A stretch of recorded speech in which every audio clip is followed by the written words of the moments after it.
So remember way back in 2011, the Occupy Wall Street protest. They were protesting economic inequality in the financial district of New York, and it was all over the news. I remember it very well. Peter Schiff, who's worth about $70 million today, he decides to go and see the protesters, and he brings a camera crew and a sign saying, "I'm the 1%, let's talk." Now, I've got to hand it to him. He's a brave man. And he's also got an endless supply of patience, because for the next hour, protesters, they were wanting to debate with him.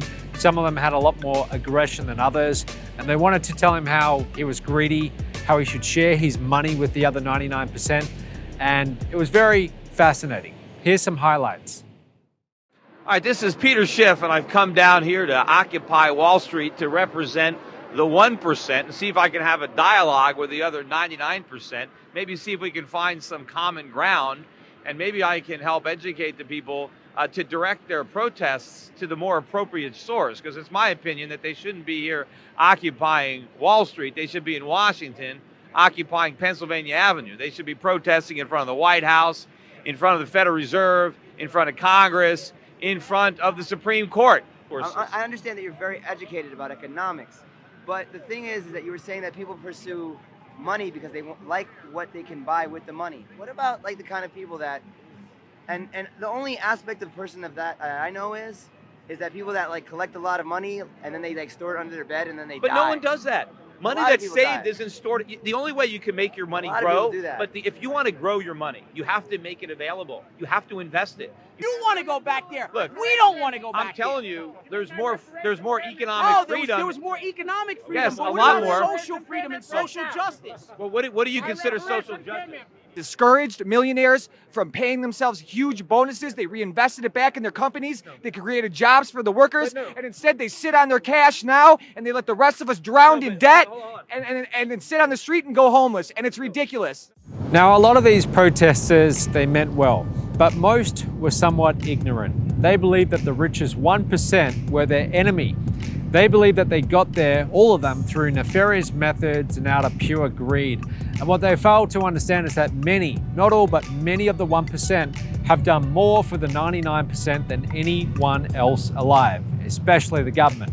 They've done that through providing goods and services at low prices that people actually want and providing jobs.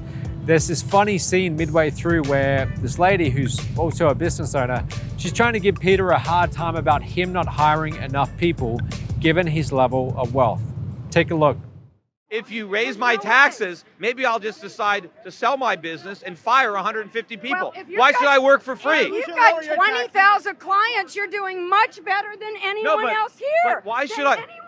Do you think? Wait, hold on. You want to share your success. Do you think I should work for you or for myself?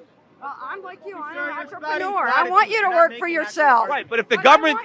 But you started out with 2 clients before you had 20,000. You should want to help the next guy. I am helping the next guy. I'm helping them. I'm helping my clients by giving them services that they want. I'm employing 150 people. How many people do you employ?